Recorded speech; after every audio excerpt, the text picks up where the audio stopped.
English अच्छी बोलनी चाहिए। क्या आपको लगता है कि इस कॉम्पिटिटिव वर्ल्ड में इंग्लिश बहुत जरूरी बन चुकी है? क्या आपको लगता है कि कोई भी जॉब लेने के लिए आपकी कम्युनिकेशन स्किल्स बहुत मैटर करती है?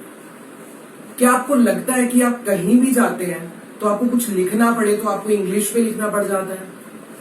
क्या आपको लगता है कि इंग्लिश की डिमांड, इंग्लिश की जरूरत, इंग्लिश की अंडरस्टैंडिंग बढ़ रही है? तो मुझे लगता है कि हाँ, इन सब का आंसर्स हाँ है। तो इन सब के आंसर्स अगर हाँ हैं तो क्यों ना मैं इंग्लिश सीख लूं, तो मैं एक अच्छे लेवल पे स्टैंड करूंगा। तो इसी के लिए मैंने अपना न्यू यूट्यूब चैनल क्रिएट किया है जहां पे इंग्लिश लर्नर्स इंग्लिश सीख पाए, जहां पे उन्हें एक प्लेटफॉर्म मिले बेसिक से हाई लेवल तक पढ़ने का। हमें इंग्लिश पढ़ाई जाती है, हमें इंग्लिश स्कूल में भी पढ़ाते हैं, हमें इंग्लिश घर पे भी पढ़ा देते हैं, हम इंग्लिश बुक से भी पढ़ लेते हैं, पर क्या हमें इंग्लिश आ रही है? हमारा क्वेश्चन हमेशा यही अटकता है। हम सोचते हैं कि मैथ्स जरूरी है, हम सोचते हैं साइंस भी जरूरी है, लेकिन क्या हमें ये नहीं लगता कि इंग्लिश भी जरूरी है? जब दो लोग आपस में बात करते हैं इंग्लिश में तो हमें सुन के बहुत अच्छा लगता है, हमें समझ भी आती है, लेकिन हम अटक जाते हैं, हम हेजिटेट करते हैं कि हम बोले कैसे। और जब हम बोलने लगते हैं हम भूल जाते हैं कि वो वर्ड्स कहाँ पे यूज करने हैं। तो मेरा इस चैनल का बनाने का ऑब्जेक्टिव यही है कि आपको बिल्कुल जीरो से हीरो बना दिया जाए। जीरो से हीरो का मतलब है ऐसा नहीं है कि आपको इंग्लिश बिल्कुल नहीं आती, और ऐसा नहीं है कि आप इंग्लिश बोल भी नहीं सकते, सब कुछ है, लेकिन मैं आपको सिर्फ एक प्लेटफॉर्म दे रहा हूं, मैं आपको सिर्फ एक डायरेक्शन बता रहा हूं कि आप ऐसे अपनी इंग्लिश को अच्छा कर सकते हैं। मैं डेली आपके साथ कुछ पॉइंट्स शेयर करूंगा, कुछ टॉपिक्स एक्सप्लेन करूंगा, जिससे आपकी इंग्लिश स्पीकिंग और राइटिंग इंप्रूव होगी। आई होप आप इस वीडियो को देखेंगे अच्छे से, और मेरी कॉन्सिक्वेंटली आने वाली सारी वीडियोस आप बहुत अच्छे से देखेंगे। मैं डेली आपके लिए एक वीडियो पोस्ट करूंगा जिसमें एक टॉपिक कवर किया जाएगा, एक कंसेप्ट समझाया जाएगा, और आपको ये बताया जाएगा कि आपने अपनी डेली लाइफ में इंग्लिश कैसे अच्छी करनी है। ठीक है, तो ऑल द बेस्ट। हम स्टार्ट करते हैं हमारा आज का पहला सेशन। सबसे पहले आप ये देखिए कि इंग्लिश में लेटर क्या होता है। हम यहां से शुरू करेंगे कि लेटर क्या होता है। हम देखते हैं कि लेटर का मतलब है ए, बी, सी, डी से लेकर के जेड तक। यानी कि लेटर्स का मतलब क्या है, हम जो भी लेटर इंग्लिश में सीखते हैं तो बच्चा यहां से शुरू करता है। क्या आपने एक चीज नोटिस की है कि जो फॉरेन में बच्चे इंग्लिश बोलते हैं क्या वो शुरू से सीख के आते हैं? ऐसा तो नहीं है, क्योंकि जब उन्हें बोलना सिखाया जाता है, मैं मानता हूं उनकी नेटिव लैंग्वेज इंग्लिश है, हमारी नेटिव लैंग्वेज हिंदी है, लेकिन वो बच्चा जो एक महज 10 दिन का है, 20 दिन का है, या वो बड़ा होकर के 2 महीने का है, 3 महीने का, 5 महीने का, 1 साल का, फिर जब वो बोलना शुरू करता है, वो बच्चे को ये नहीं सिखाते हैं मम्मी पापा, वो सिखाते हैं mother, father, look it is a pen, it is a pen. तो बच्चे को वो दिखाते हैं। तो हम कैसे सीखते हैं? हम सबसे पहले सी करते हैं। सी यानी कि सेंस, हम देखते हैं। कोई भी चीज सीखने के लिए एक प्रोसेस होती है, और प्रोसेस क्या होती है कि सबसे पहले हम उस चीज को देखते हैं। मैं आपको अगर दिखाऊं ये पेन है, मैं अगर आपसे मलयालम में भी कहूंगा ना ये पेन है, तो आप समझ जाएंगे कि सर ये पेन के बारे में कुछ कह रहे हैं। इट मीन्स आपका जो माइंड है वो क्या कैप्चर करता है कि आप क्या देख रहे हैं। देखते हैं हम सबसे पहले, उसके बाद हम उसे सुनते हैं कि उसके बारे में क्या कहा जा रहा है। पहले हमारी आंखें देखती हैं, फिर हम उस कानों से सुनते हैं। मैंने कहा पेन, पहले आपने इसे देखा, फिर आपने मुझे सुना कि सर बोल रहे हैं ये पेन है, दिस इज द पेन। अगर मैं आपको ये सेंटेंस 2 बार बोलूं तो नेचुरली आप सीख जाएंगे। इसका मतलब क्या है कि इंग्लिश सीखना एक प्रोसेस है। आप एक प्रोसेस से इंग्लिश सीख सकते हैं। आप कभी भी बेढंगे तरीके से इंग्लिश को नहीं सीख सकते। हम कहीं भी इंग्लिश सीखने जाते हैं, वो भी कुछ वोकैबुलरी वर्ड्स पढ़ा देंगे, लो जी ऐसे पढ़ लो, ऐसा नहीं होता। इंग्लिश में कुछ स्किल्स होती है, इंग्लिश की प्रोसेस होती है, हमारी बॉडी की मोटर स्किल प्रोसेस है, जिससे हमारा माइंड सीखना शुरू करता है। जैसे एक बच्चे को टेबल नहीं आती तो आप क्या करोगे? डायरेक्टली उसे 20 का टेबल पढ़ा दोगे? नहीं, आप उसे सिखाएंगे। बच्चे 2 × 1 क्या होता है? 2। बच्चे को ये समझ में नहीं आया तो आप क्या करेंगे? बेटा 2 को एक बार लिखो 2, 2 2 4। अगर आपसे नहीं हो रहा तो आप 2 में 2 ऐड कर दो, तो भी क्या आ जाएगा? 4। आप इस तरह से उस बच्चे को सिखाने की कोशिश करते हैं। जब वो बच्चा सीख जाता है फिर आप उसे मल्टीप्लिकेशन सिखाते हैं।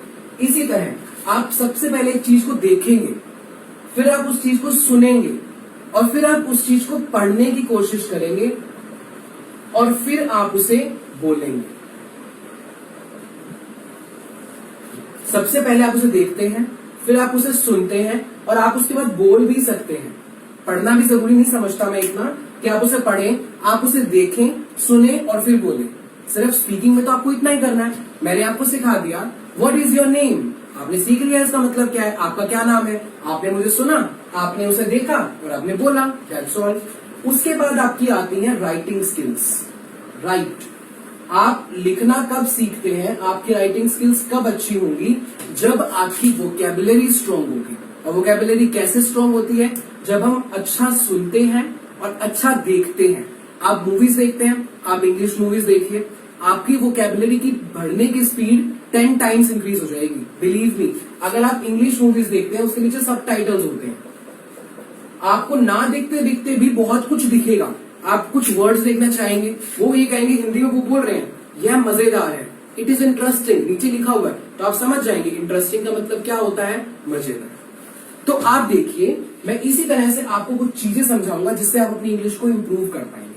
अब सबसे पहले आज हम क्या सीख रहे हैं कि लेटर, अल्फाबेट और अल्फाबेट्स क्या होते हैं। उससे पहले, अगर आपको उससे पहले मैं कुछ बताना चाहूं तो मैं आपको यही बताऊंगा, टीएच फैमिली के बारे में मैं आपको कुछ बताना चाहूंगा। क्योंकि जब भी हम इंग्लिश सिखाना शुरू करते हैं कुछ ऐसी प्रिजम्पशंस होती है, कुछ मैं असम्पशन लगा लूं कि नहीं इसको सिखाने की क्या जरूरत है। अगर मैं आज आपसे कहूं कि मैं आपको दिस, दैट, दीज, दोज सिखाने वाला हूं तो शायद आपको लगेगा कि ये सब कुछ तो मुझे आता है। लेकिन आप ये देखिए कि आपको आता है करके आप इसे इग्नोर करते हैं और इसी वजह से आप अपनी इंग्लिश अच्छी नहीं कर पाते थे। अगर मैं आपसे ये कहूं यह एक मेज है, अगर आपको इसको इंग्लिश में बनाना है तो आप इसे बनाने की कैसे कोशिश करेंगे। आप पहले सोचेंगे मेज को क्या कहते हैं, आपके लिए वोकैबुलरी जरूरी है यहाँ पे। फिर आप सोचेंगे दिस इज अ मेज, आप इसे ऐसे लिखेंगे दिस इज अ मेज। ऐसा तो नहीं हो सकता ना, आपको जरूरत है दिस इज अ टेबल। तो आप आज कुछ ऐसे वर्ड सीखिए जिससे आपको इंग्लिश ट्रांसलेशन में काफी हेल्प मिलेगी। तो आज के हमारे जो वर्ड्स हैं वो ये हैं टीएच फैमिली और डब्ल्यूएच फैमिली। टीएच फैमिली के मैं कुछ वर्ड्स लिख रहा हूं, this, that, these, those, there, then और ये THAN देन। देखिए सबसे पहले तो आप ये समझ लीजिए इस दिस का मतलब क्या है। दिस का मतलब होता है यह यानी कि कोई भी मेरे पास पड़ी हुई एक चीज, नियर बाय ऑब्जेक्ट के लिए मैं इसे लगाऊंगा और सिंगुलर में इसे इसका इस्तेमाल करेंगे। नियर बाय और सिंगुलर के लिए इसका इस्तेमाल होगा। कोई भी चीज मेरे पास पड़ी है तो उसे मैं कैसे बोलूंगा, दिस इज अ पेन। देखो मैं आपको दिखा रहा हूं, आपको दिख भी रही है वो चीज मेरे पास है तो मैं बोलूंगा उसे दिस, नॉन लिविंग थिंग्स के लिए। दैट यानी कि दूर रखी हुई कोई एक चीज। दीज, इसका प्लूरल है ये, दीज, दिस का प्लूरल होता है दीज, यानी कि मेरे पास दीज आर पेन्स। मैंने बोला this is a pen, these are pens, यह एक पेन है और ये पेन है। मतलब बहुत सारे पेन हो गए ना कि दो हो गए, एक से ज्यादा हो गए। इसी तरह से दोज, ये इसका प्लूरल है। नेक्स्ट आता है देयर। देयर का मतलब क्या होता है, हम कई बार बोलते हैं ऐसा, गो देयर, वहां जाओ, ठीक है।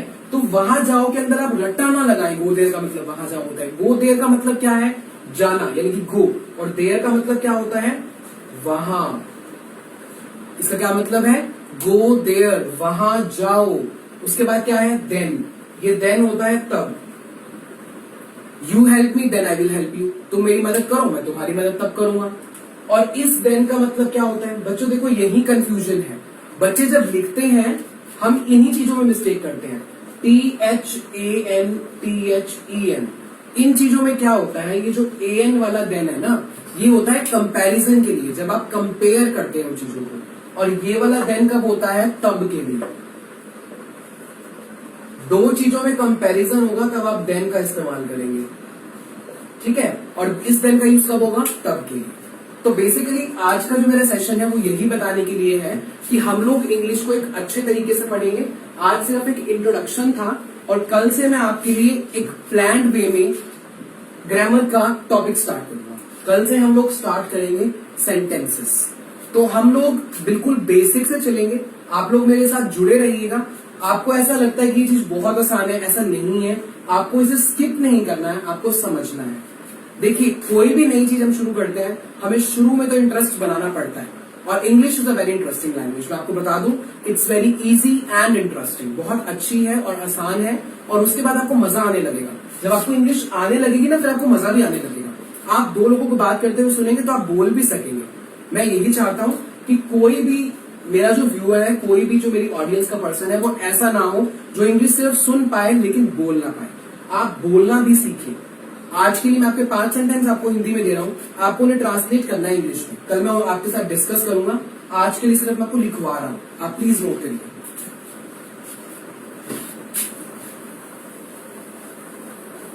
सेंटेंसेस को नोट कर लीजिएगा।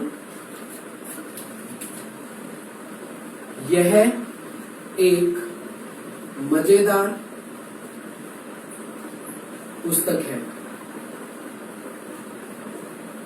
यह एक मजेदार पुस्तक है। दूसरा लिखिए, राहुल मेरा अच्छा मित्र है।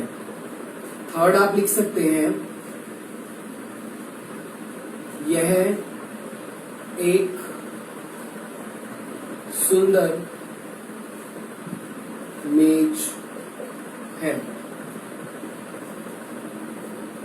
यह एक सुंदर दृश्य है। राहुल एक सुंदर लड़का है। सीता एक खूबसूरत लड़की है। आप इन सेंटेंसेस को जरूर बनाइएगा फ्रेंड्स।